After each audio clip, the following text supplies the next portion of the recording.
Well, this is a pretty big and bulky package, and I've accumulated a lot of stuff on my bench. A lot of stuff that I need to get cleaned out. So I'm going to open it, even though I'm not sure what's in it. It's from my bench video display is obscured by wires and stray equipment. It was actually supposed to be delivered tomorrow, but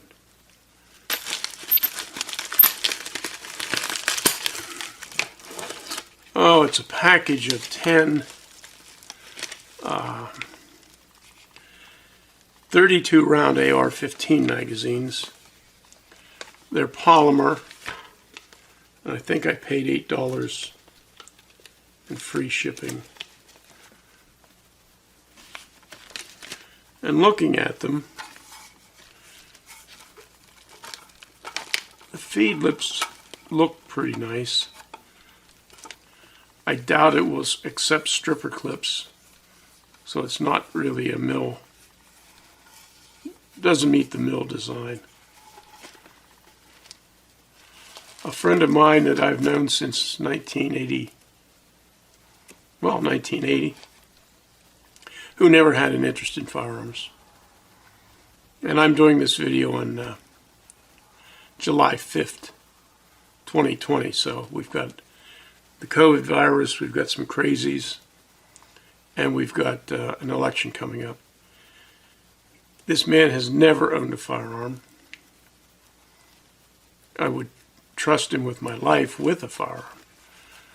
He actually said to me, well, who knows what's going to happen in November.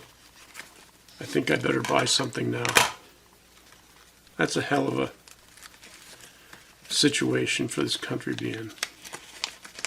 I do remember there's 10 magazines in here, so there's no sense taking any more out. This package came from China, and it's marked waterproof instrument case. That's interesting.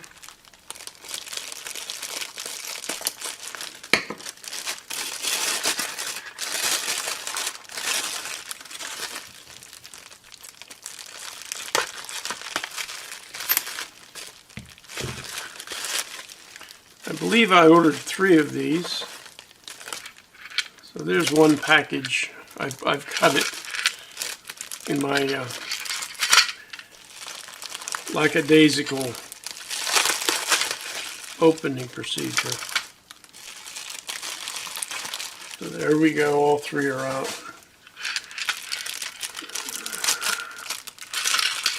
This wrapping appears to be intact.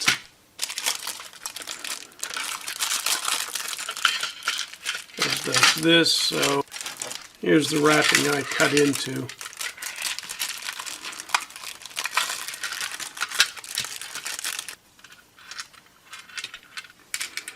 4 screws, 4 feet, that I have to break apart. Not badly done though.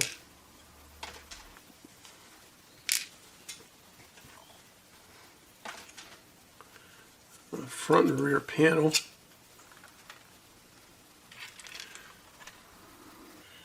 Self-tapping or self-threading screws. I would guess that's the bottom, and that's the top, no holes in it. It's a nice enough looking little case.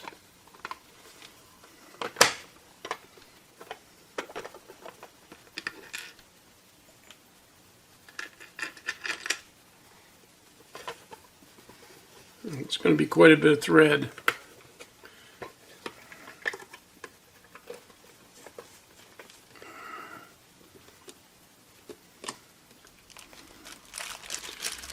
This package contains aluminum alloy heatsink. Just one, doesn't say.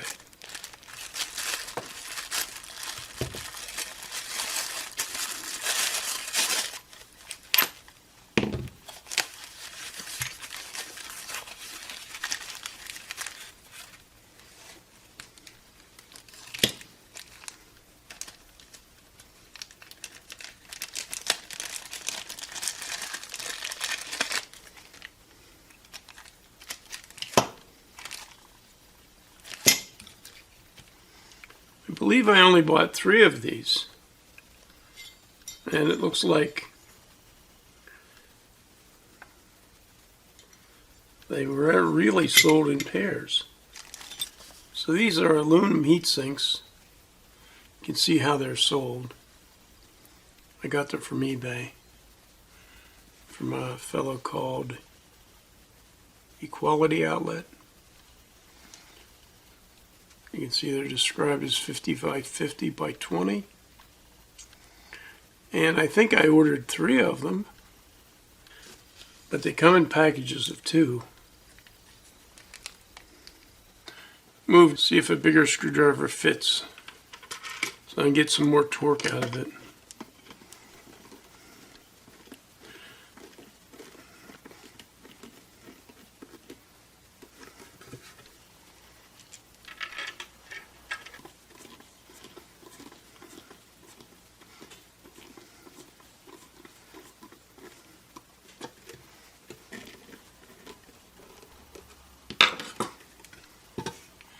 It's a fairly nice case.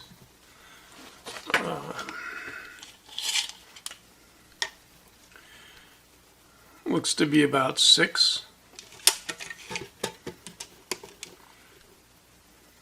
A little less than 1 3/4.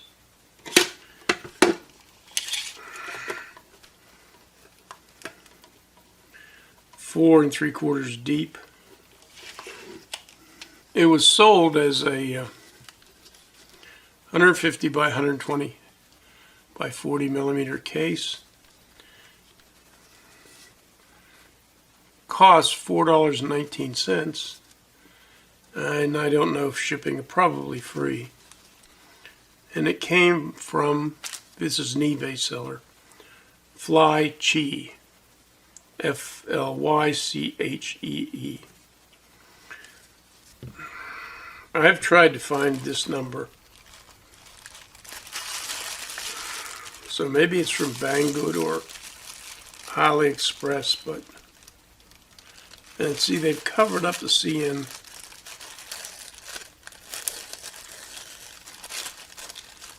'22. Well, CN22 doesn't mean much anyhow. It's described as a blue black, blue black. I hope it's not 2 millimeter banana stuff.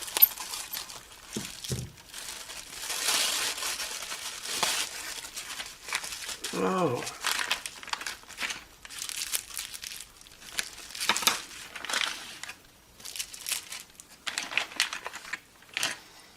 So these are some sort of, oh look, they're lever type.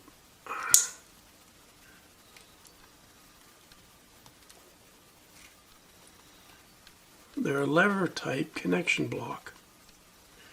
There's 5 holes, they're all common through here. There's levers, they're just like Wagos. They don't appear to have, yes they might. That could be a hole for a meter. There's no holes anywhere else.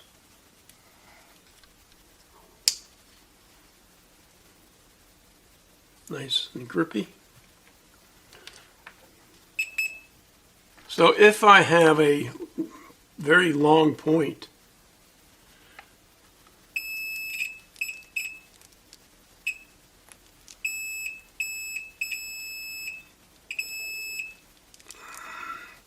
so as far as a metering hole goes, that's not very big.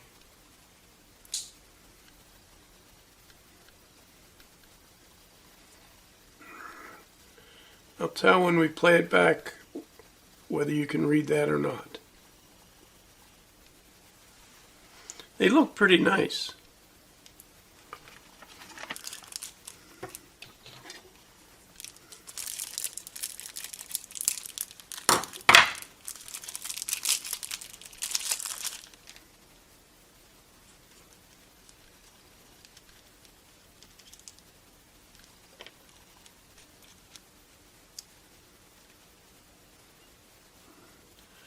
It's a double-ended carbide scribe. It's just assembled with threads. And unfortunately, they only provide one cap. It would have been nice if they provided two caps.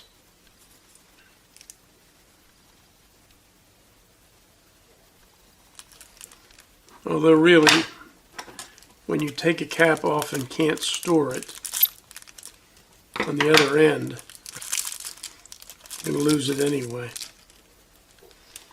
I actually would have preferred perhaps a single-ended carbide where I could take the cap off of the one end and put it on the other end to store it there.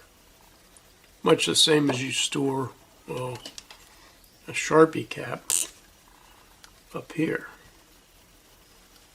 Otherwise you'll lose the cap. Now this is pretty big, but something as small as this could roll down into a crevice in a machine table or something. And you'll never keep track of that. Another cap and a pocket clip, or just a single-ended, no carbide, and a pocket clip would be pretty nice. This is the seller of these reusable quick disconnect connectors and these carbide scribes. Now I bought the 5 terminal ones, and that's what I have selected. So they were $4.36 a piece for 20 of them. That's how he describes them. And both of these items were sold by Jewelry Base. The scribers, I bought that model. They have a number of different models. Tungsten steel scriber clip, pen, ceramic, whatever, marking tool.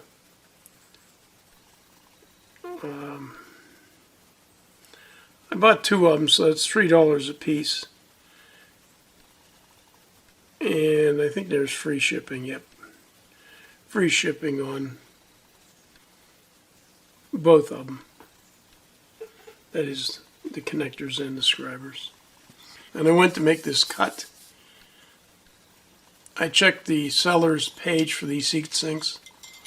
They do come in pairs. So that price I said earlier was for a pair of heat sinks. This is advertised as being a 30 volt, 1 amp power supply kit. I showed it in a previous mail segment.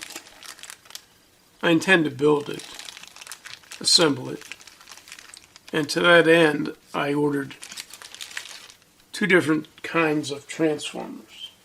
I think they're both 24 volts. In any event, this is one of the 2 transformers, 2 kinds of transformers that I ordered.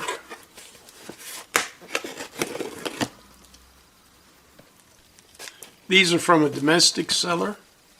Delivery was real quick, 3 days, 4 days, holiday weekend. I guess he won't care if I show it.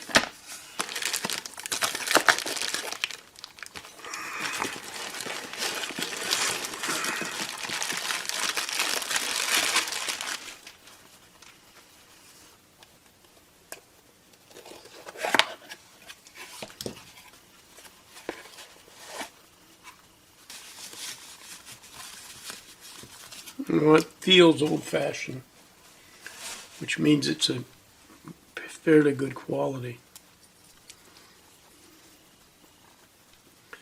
Well, it was made in Mexico. Now, according to the paperwork,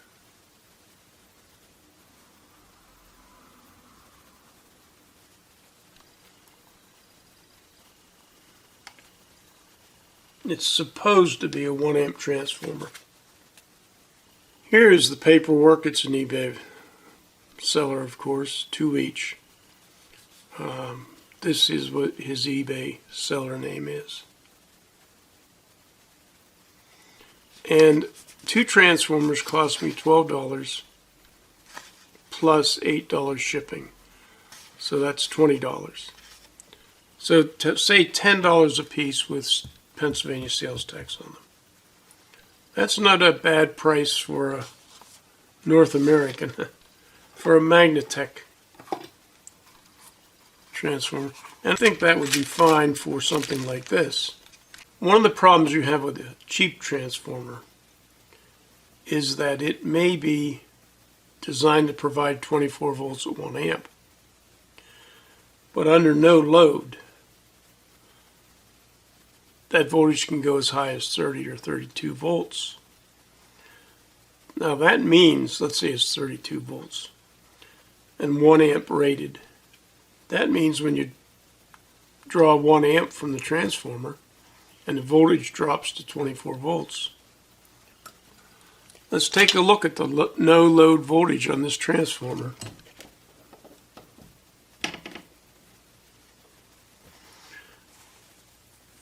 That's not too bad. I've seen better.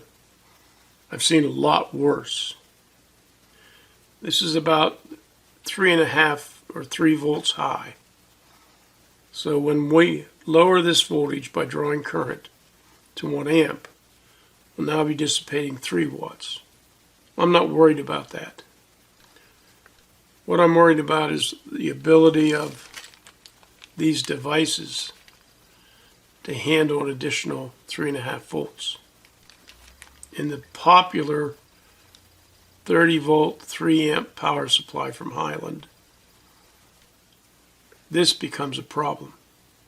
The ICs, I don't know what these are. The ICs in the other one are being operated above their nominal voltage. In fact, they're being operated above their maximum voltage. So I'm going to get another transformer and another pair or 3. When they come, we'll look at the same setup. I was going to put this transformer back in the box, and I see a piece of paper down there.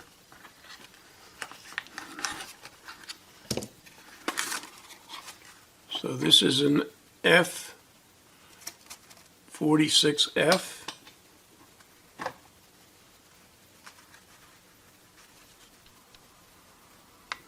There's an F46. Well, 24 volts and 1 amp. Hookup is C. Nothing very special. 115 volts applied to black and black. Output is red and red, which is just what I did. I know what's in here now. I found the tracking number. But when I got it, I looked up directvoltage.com. Interesting website. It did not have this.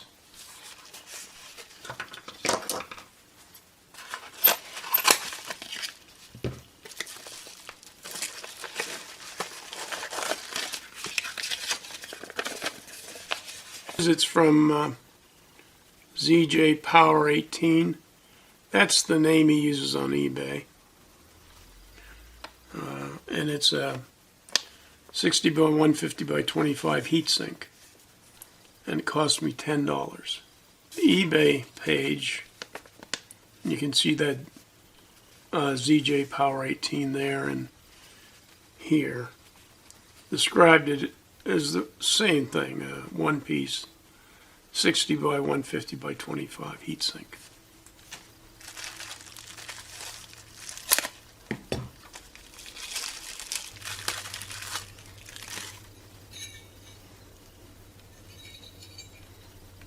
This is the enclosure that came from Thailand, and I think I showed it in the last video, the last mail video.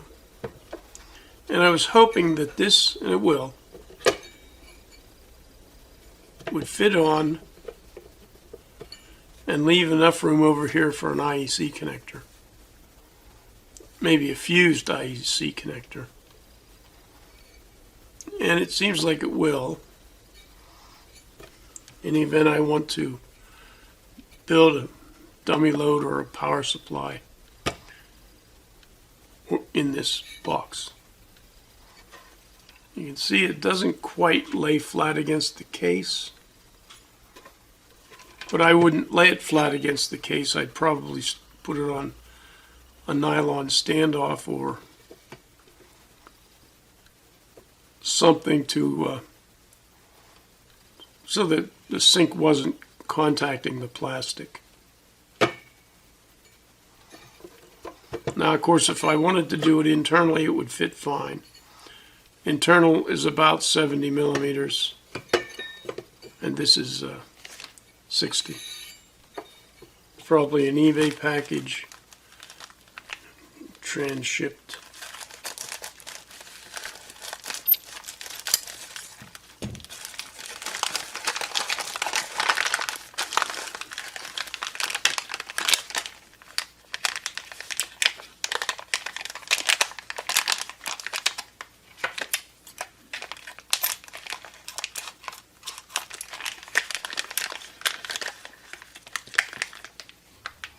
So these are the standard form factor. You can see there's 2 rows of numerals there. These are combination volt ammeter. This wire is for the amps. See how heavy it is. And this wire is for powering the device and measuring volts. I bought 3 of these, and they're supposed to be good for 200 volts, 10 amp DC meters. They were around $3 a piece and $4 shipping total for all 3. We've seen this number before, but that's the seller.